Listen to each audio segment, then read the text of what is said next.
Why my wife with her boss cheat me and mocked me when I found out, so I collected evidence in silence until what was exposed in court shattered her publicly.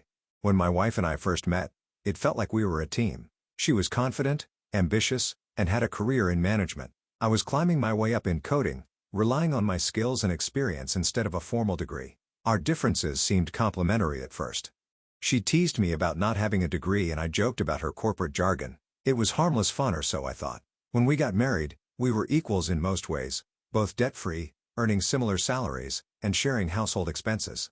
Life was comfortable and we spent our free time enjoying date nights, cooking together, or watching TV. We dreamed of starting a family someday, even setting up one of our spare bedrooms as a future nursery. Then the pandemic hit and everything changed. Like many couples, we both started working from home. At first, it was manageable. We turned one of the spare rooms into our office while I kept using my existing setup. It felt temporary, so I didn't think much about how it might affect us. But as weeks turned into months, I started noticing subtle shifts. We approached working from home differently, almost oppositely. I'd get up early, make breakfast, shower, and even put on a suit to signal I was in work mode. My wife, on the other hand, rolled out of bed in sweatpants and jumped straight into her workday, often playing games on her iPad between emails. At first, it was just a difference in style. I thought, who cares how she works as long as she gets things done? The tension started small. She complained about me closing my office door during meetings, saying it made her feel excluded. I explained that I needed focus during my daily Scrum meetings, but she didn't seem to understand. She started making comments like, "Why are you hiding? We're in the same house all day anyway." It felt like a jab, but I brushed it off. The real strain came when I tried to keep up our routines outside of work. I'd suggest a movie night or cooking something new, and she'd wave it off saying, "We see each other all day already. Why do we need more time together?" That hurt. We'd always been close and now she seemed distant, like being in the same house was enough connection for her. Her office partially reopened a few months into the lockdown and she jumped at the chance to go back. She was eager to be around her coworkers again and I didn't blame her. I missed office life too, but my company stayed fully remote. She started going in 3 days a week, coming home later and later. At first, I assumed she was just adjusting to the new schedule, but soon it became clear she wasn't just working late. She was staying out with coworkers for drinks or dinner. I asked her about it once and her answer was vague. "Just the usual crowd," she said, avoiding eye contact. I felt uneasy, but I didn't want to seem paranoid. After all, we were both under a lot of stress, right? The distance between us grew. The warmth she used to show was gone, replaced by cold indifference. I started noticing things I'd ignored before. How she'd become secretive with her phone, stepping away to take calls or brushing off texts with just work stuff. She was quieter at home, more withdrawn, and any attempt I made to connect was met with disinterest or outright dismissal. By the time we hit our 5th wedding anniversary, we were like strangers. I told myself it was just a rough patch, something all couples go through. I didn't want to believe that the woman I'd built a life with was slipping away from me. But deep down, I knew something was wrong. It was a Saturday morning when everything unraveled. My wife handed me her old iPad and casually asked, "Can you wipe this for me? I'm giving it to my niece." It wasn't an unusual request. She often relied on me for tech-related things. I nodded, barely looking up from my coffee, and she left the house soon after saying she had errands to run. I didn't think much of it. I set the iPad on my desk and planned to reset it later in the day. But as I picked it up to start the process, I noticed it was still logged into her messaging app. Out of habit, I glanced at the screen. That's when I saw the first message. It wasn't from me. It wasn't from anyone I recognized, and it wasn't innocent. At first, I thought I must be misunderstanding what I was seeing. But as I scrolled through the conversation, reality hit me like a truck. There were messages, photos, and videos exchanged between her and her boss. Explicit ones. They'd been having an affair for at least 2 months. I sat there in shock, my hands trembling as I kept scrolling. My brain couldn't process it all. The woman I'd shared my life with, the woman I trusted, had been lying to me. And not just a casual lie. This was calculated, intentional, and brazen. The texts were worse than I imagined. She talked about me, referring to me as boring and too predictable. She complained about my work from home routine, mocking the way I dressed up for meetings. One message burned into my memory. "He's so clueless I could scream. You're the only thing keeping me sane right now." That line hit me like a punch to the gut. I thought back to all the times I tried to bridge the gap between us. The nights I'd suggested we spend time together. The little surprises I'd planned to cheer her up. The patience I'd shown when she pulled away. It wasn't enough for her. Or maybe it was too much. Either way, she'd chosen someone else. After saving everything to a secure cloud drive, I shut the iPad and sat back in my chair staring at the ceiling. My heart was racing.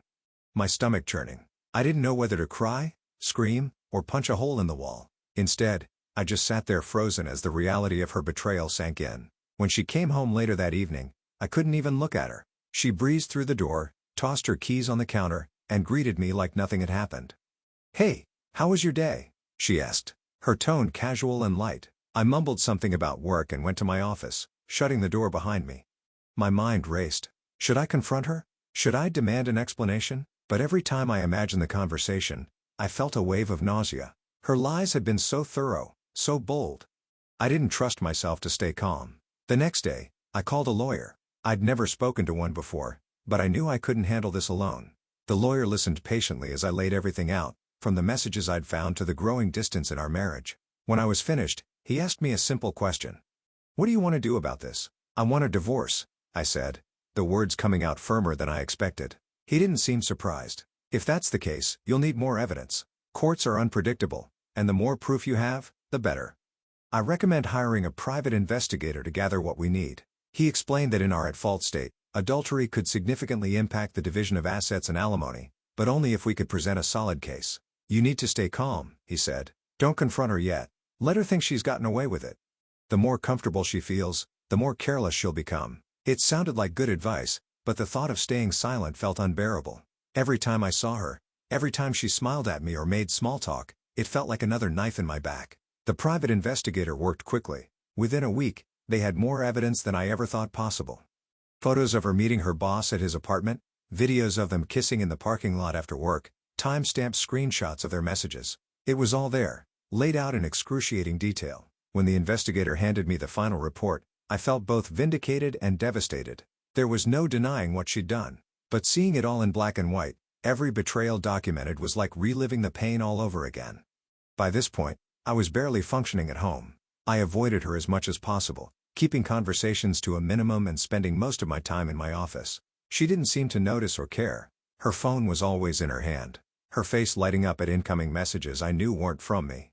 She stopped asking about my day, stopped making any effort to engage with me at all. One night as she sat on the couch scrolling through her phone, I couldn't hold it in any longer. "You think I don't know?" I said, my voice trembling with anger. She looked up, startled. "What are you talking about?" I stood there, fists clenched. "I know about you and your boss. I've seen the texts, the pictures, the videos. Don't bother lying." For a moment, she just stared at me, her face a mix of shock and something else, defiance. Then she finally said, crossing her arms, "What are you going to do about it?" Her tone, her smugness, it set me off. "What am I going to do?" "I'm divorcing you. That's what I'm going to do." She smirked, shaking her head. "Oh, please, you won't leave me. Even if you try, I'll get half of everything. You might as well stay. It's better for both of us." Her words, her arrogance, her complete lack of remorse, it was like a switch flipped in my brain. "You think this is a marriage?" I said, my voice barely above a whisper. She laughed, a cold, bitter laugh that made my blood boil. "Honey, this is the 21st century. A woman can have her cake and eat it too." That was the moment I decided I wasn't just going to leave her. I was going to make sure she felt the full weight of what she'd done. After that night, everything changed. The woman I'd married, who I thought I knew, was gone, replaced by someone cold and indifferent. Her laughter, the smugness, and those final words, "A woman can have her cake and eat it too," echoed in my head for days. I couldn't stop replaying the moment, feeling the anger boil just under the surface. My lawyer had already told me to keep my emotions in check. "The courts don't favor theatrics," he warned. "Judges care about fairness and professionalism. Any emotional stunts could come back to bite you." I nodded and said I'd keep things civil, but deep down, I wanted her to feel some of the humiliation she'd caused me. That's when the idea hit me. If she wanted to talk about having her cake and eating it too, I'd make sure she remembered those words for the rest of her life. I started looking for a bakery that could handle custom cakes. After some searching, I found one that offered edible image printing. You could upload any photo and they'd recreate it in frosting.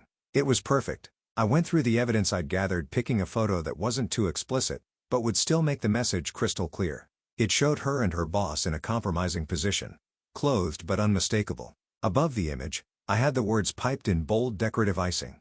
"Here's your cake, eat it too."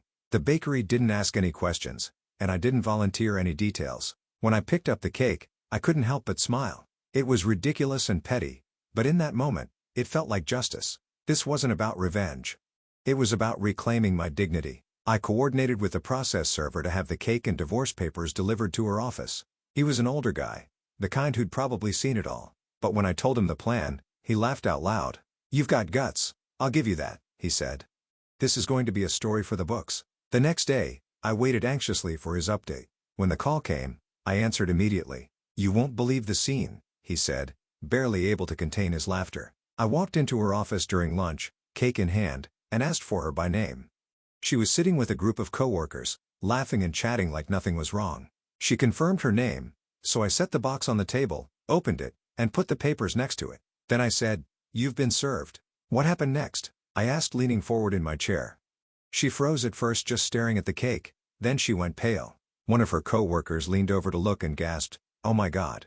That's when she completely lost it, screaming, swatting the cake off the table. But it landed face up on the carpet. Everyone saw it.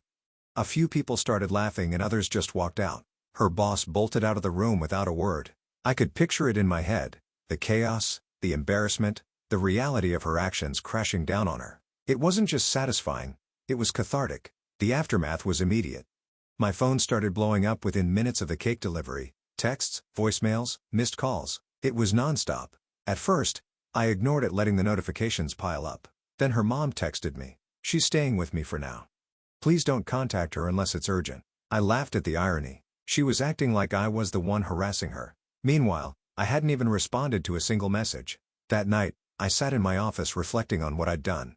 The initial rush of satisfaction was fading, replaced by a creeping sense of doubt. My lawyer's warnings echoed in my mind. Judges don't have a sense of humor. Any act of pettiness could hurt your case. Had I gone too far? Would this stunt come back to haunt me in court? I didn't regret the message, but I worried about how it might be perceived.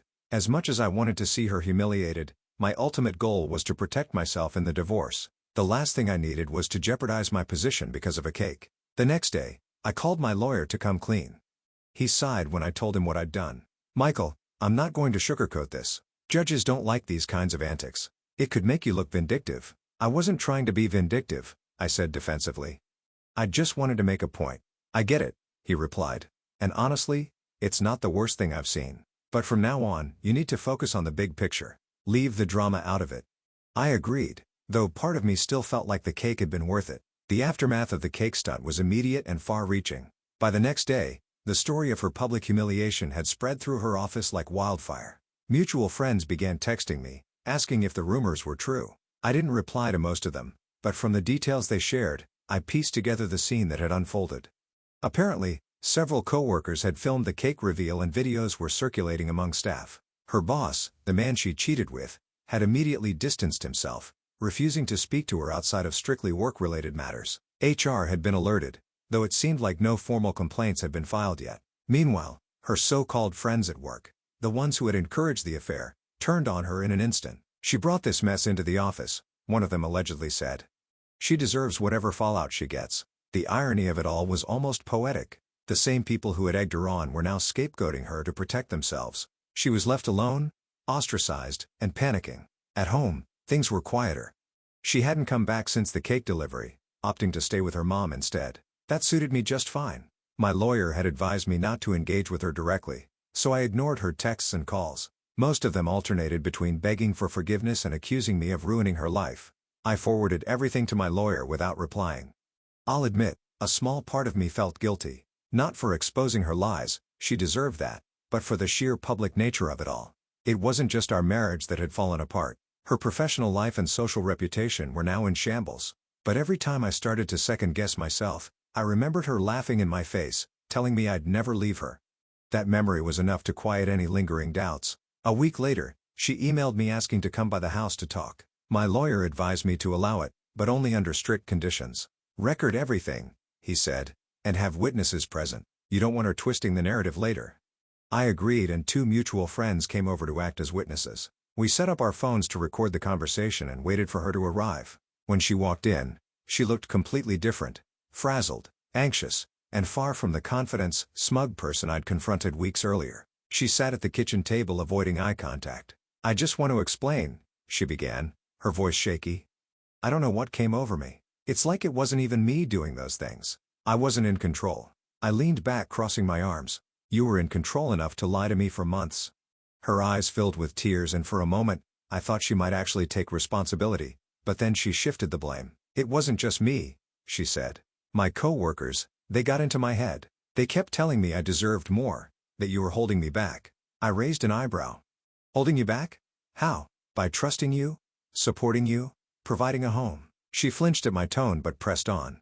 "They said you weren't ambitious enough, that I needed someone who could challenge me intellectually. They made me feel like I was missing out." Her excuses made my blood boil. "So what? You cheated because a bunch of office gossip psychoanalyzed me behind my back?" She looked down at her hands. "I'm not saying it's an excuse. I just don't know why I let them influence me." Then came the real bombshell. She admitted that the same co-workers, whom she now called the Three Witches, had turned on her after the cake incident. Not only had they cut ties with her, but they also started blackmailing her. They were demanding $5,000 to stay silent, threatening to go to HR with all the sordid details of her affair she didn't pay up. "I don't have that kind of money," she said, her voice barely above a whisper. "I sold my car to cover my legal fees, and I'm barely scraping by. Please, I need your help." I stared at her, stunned by the audacity. "You want me to help you after everything you've done?" She nodded, tears streaming down her face. "I don't know where else to turn. I don't want to lose my job on top of everything else." For a moment, I almost felt sorry for her. Almost.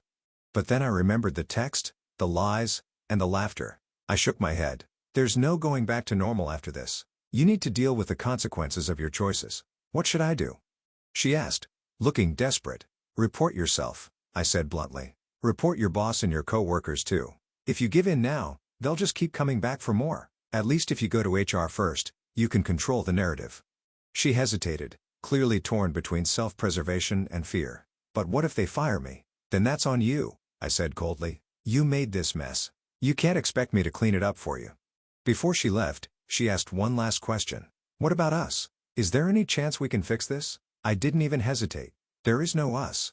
It's over. Get yourself a lawyer and prepare for the divorce." Her shoulders slumped, and for a moment, I thought she might argue. But instead, she just nodded and walked out the door. The sound of it closing behind her was like the final nail in the coffin. In the days that followed, I heard bits and pieces about her situation. She hadn't reported herself to HR, and from what mutual friends told me, the blackmail demands were escalating. Her life was spiraling out of control, but I kept my distance. I'd already spent too much time and energy on her. I wasn't looking for revenge anymore. I just wanted to move on. When the divorce proceedings officially began, I felt a mix of relief and dread. On one hand, I was finally taking steps to free myself from her betrayal. On the other, I knew this wasn't going to be easy. Divorce is messy even under the best circumstances, and ours was far from amicable. My lawyer had been preparing for weeks, gathering evidence and documenting everything we could: the affair, the messages, the photos. It was all lined up and ready to present. He reminded me that we were in an at-fault state, which meant her infidelity would play a significant role in determining the division of assets and any alimony claims. "Stay calm," he told me before our first court appearance. "The evidence speaks for itself. Let her be the one who looks unreasonable." The first hearing focused on temporary orders, how bills and responsibilities would be handled during the divorce process. Her lawyer came out swinging, trying to paint her as a victim. He claimed that the affair was an emotional response to neglect, and that I had withdrawn emotionally and physically long before she cheated. I wanted to laugh at the absurdity of it, but I kept my face neutral. My lawyer calmly countered, presenting the evidence of her affair and highlighting the timeline. The messages and photos showed that she had been the one withdrawing, lying, and sneaking around for months. The judge seemed unimpressed by her lawyer's arguments and ruled in my favor. I retained control of the house, our shared accounts, and all major financial decisions until the final ruling. After that, things started to unravel for her. She had already sold her car to cover her legal fees, and mutual friends told me she was borrowing money from her parents to make ends meet. The blackmail from her former co-workers hadn't stopped either, and she was visibly struggling to keep her life together. Despite all of this, she kept trying to contact me. Emails, voicemails, and even handwritten letters showed up almost daily. One email stood out not because it was different, but because it perfectly encapsulated her mindset. "You're ruining my life," she wrote. "How can you just throw everything away like this? We could fix this if you would just stop being so stubborn." It was almost laughable. She still couldn't see that she had done this to herself. I forwarded the email to my lawyer and didn't respond. I wasn't interested in playing her games anymore. The second hearing was where things got more heated.